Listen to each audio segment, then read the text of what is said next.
Hello, medicine makers. The BIPOC Communiversity was scheduled to begin today, but unfortunately, our communities have only contributed enough for nearly 3 seats for BIPOC this fall, and 10 people have applied to have a community-funded seat. So we still need to raise the full $3,000 to have the Communiversity program this fall. That's $2,300 more that we need to raise.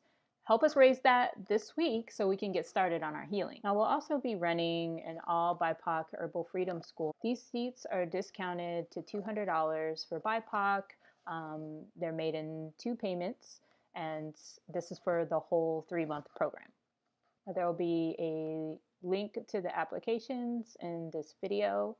So if you're interested, go ahead and apply. And then you can contact herbalfreedomschool@gmail.com for registration info.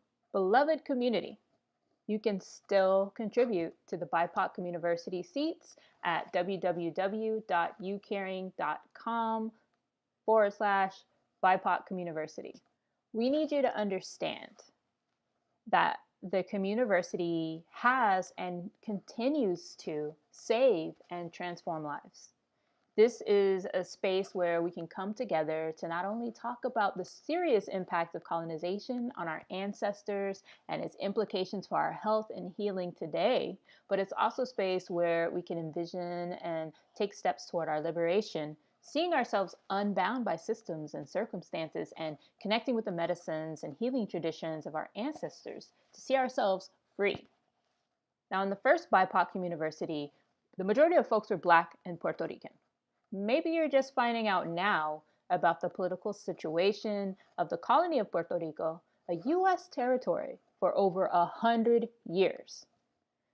Maybe you're just finding out now about the political situation of the colony of Puerto Rico. And maybe you're just finding out now about the political situation of the colony of Puerto Rico, a U.S. territory for over 100 years. Maybe you're finding out through the U.S. government's botched handlings of the 2 unnatural disasters, Irma and Maria.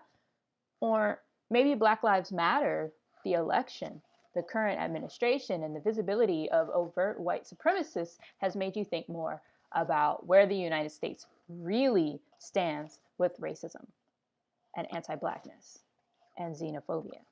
No doubt decolonization and decolonial efforts have been creeping into the consciousness of medicine makers and holistic healers over the past couple decades or more, and all owing to Indigenous, Black, and Brown liberation movements as we fight for sovereignty over the land we steward, the food and water we have access to, and freedom to make decisions about our own bodies and the health and healing of our communities. Many may have heard the concept that you aren't an ally to a community until they say you are.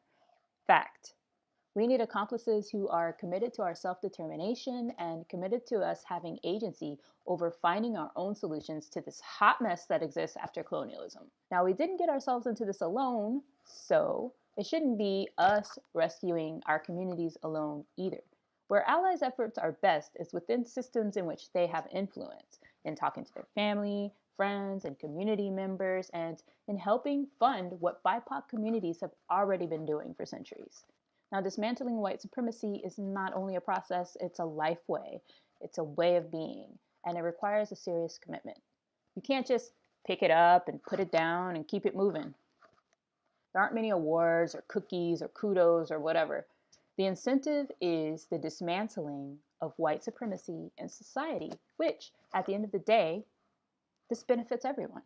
So, support the BIPOC Communiversity's healing efforts. Be an accomplice to our Indigenous, Black, and Brown communities and our Two-Spirit, trans, non-binary, and gender non-conforming communities, because you really are supporting us in our healing and liberation. You really are making a difference by contributing to the co-creation of this sacred healing space for Indigenous, Black, and Brown medicine makers.